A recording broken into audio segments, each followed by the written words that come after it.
Well, Caitlin and Tremaine, want to just say thank you to the both of you, young activists here in our community, trying to make change in our community. That's the younger generation. Let's go ahead and now move to the older generation. ASU, and I'm not calling you old, ASU English professor, Dr. Neal Lester. This age thing, you got to be careful. I got to be real careful. But you know what? It's good to see you, Dr. Lester. You and I teamed up a few years back talking about the Green Book, and we did a special report on the Green Book here in the Valley. So it's good to see you again. Listen, Doctor, I've got to talk to you about this. As somebody who knows history as well as you do, and we look back at the protests that happened, Dr. Martin Luther King and the rallies that he was fighting for, and even the Reverend Al Sharpton. And now we're seeing this young generation of not just black Americans, but it is diversity. There are white people, brown people, Asians, and blacks who are down there in downtown Phoenix, and they are marching, saying together, Black Lives Matter. What is the difference that you're seeing now compared to times in the past? Well, what's interesting now is that people are seeing this in ways that people haven't always seen it, quite literally. So I think what's interesting about this is I don't actually see as much division or difference in terms of ages as you are constructing there. What I see is an intergenerational thread of American racism that has persisted. So it's not a matter of old people versus young people. It's how those experiences in the past have continued into the present, even into elementary schools now, where little kids are being subjected to all kinds of racially problematic pedagogy in the classroom. So I'm not quite seeing that division that you are. I also would sort of hesitate a little bit about suggesting that only what we see on television as a protest is the only way that people are out there trying to affect change. And Doctor, I want to take this moment, if we can call up one of our viewer questions, and would love to even have you respond to this viewer's question. If we can we pull that up, Jake? There it is.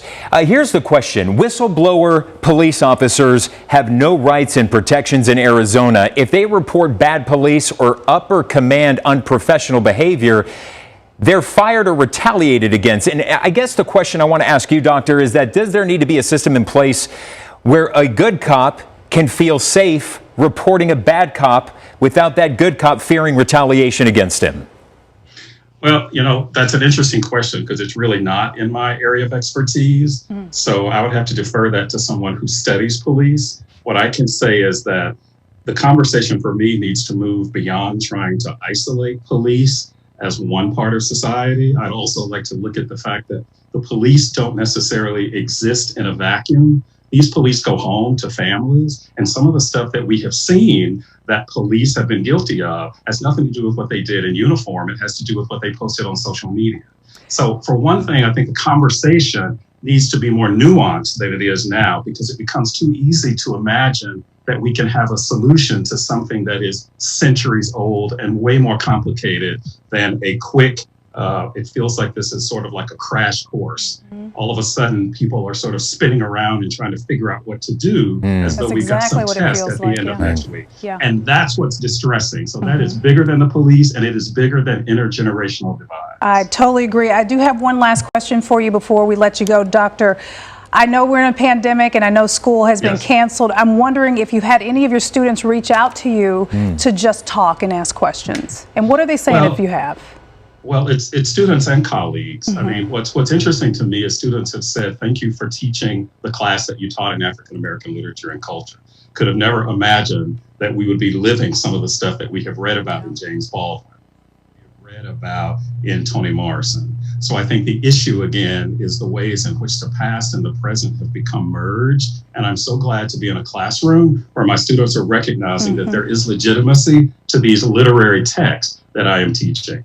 We are so glad you're there. We're so glad you're there for that very reason. Thank you for being here. Yeah, Dr. Neal Lester, you're such a joy to talk with. You are just so rich with knowledge, and I can't wait to continue the conversations because I would love to have an offline conversation. Heck, we can have it online, talking about Black culture and how a subsection of our white community across this country, they love to cheer on a Black athlete when they're on the field.